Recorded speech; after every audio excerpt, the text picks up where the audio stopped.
Hello everyone, my name is Vaibhavi Fad. I'm currently pursuing Masters in Business Administration from SB Patil Institute of Management, Nigdi, Pune.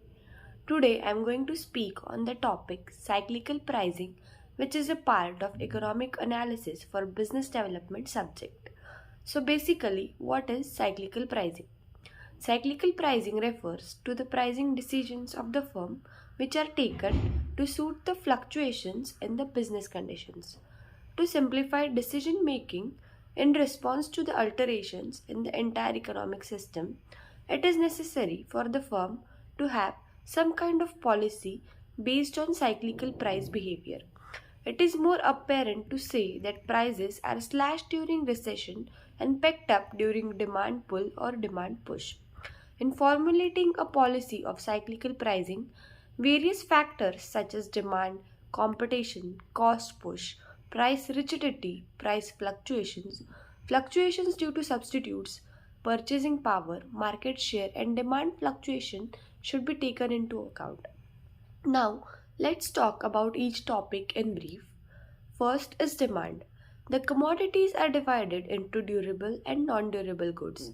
The necessaries fall under non durable goods, and demand for them is constant and inelastic. The purchase of necessary goods cannot be postponed, but the purchase of durable goods can, however, be postponed. Under imperfect market conditions, demand plays an important role. Second, competition. If the market is imperfect, firms compete against each other and there is an element of interdependence. A policy change on the part of one firm will have immediate effects on competitors. Price cuts leads to price war. Therefore, adjustments have to be made. Third, cost push. Producers tend to pass on increase in cost of production to consumers in the form of higher prices. This may happen due to wage increases higher than output, inadequate investment in plant may reduce output, shortages of factors of production, and increase in price of basic raw materials. In these conditions, costs are bound to rise. Under this situation, what kind of pricing policy should be followed by the firms? It is difficult to answer this question.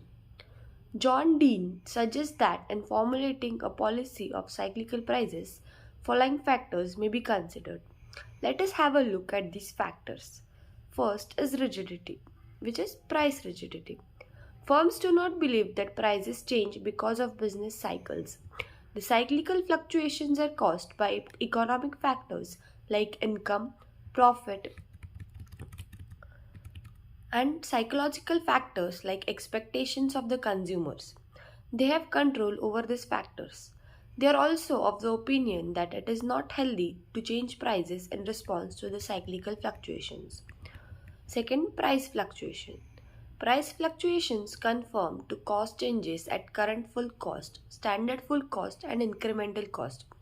Conforming cyclical changes in prices to changes in company cost is another popular cyclical policy.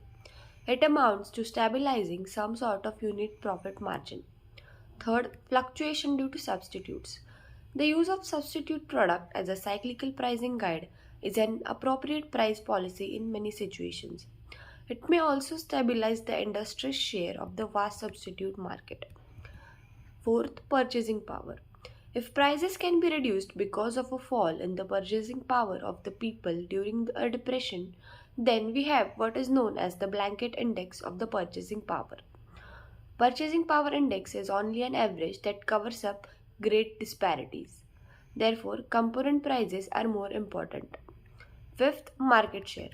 Market share is determined by many factors and price is an important determinant. Price policy has a profound effect upon the larger share of the substitute market. A reduction in price would increase the market share. Market share can be a useful pricing guide for cyclical pricing. Sixth, demand fluctuations. If there are shifts in demand, they should be taken into account in setting prices. They are more important than the elasticity of demand. One recession pricing policy is to change prices in relationship to some appropriate index of shifts in demand for the product. Pricing methods assumes that flexible rather than rigid prices are appropriate. that changes in prices in the past have adjusted for changes in demand correctly, that these past pricing objectives are today's objectives, and that the cost behavior and competitive reactions will be the same and at similar periods in the past. This was all about cyclical pricing. Thank you.